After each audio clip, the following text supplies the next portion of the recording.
سرسبزیم بخشیده ای به چشمه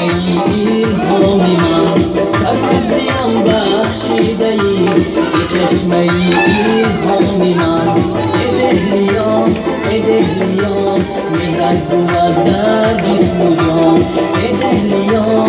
دهلیان مهرت بود در جسم و جان زاده شدم در خاک تو اصلی چو مادر مهربان زاده شدم در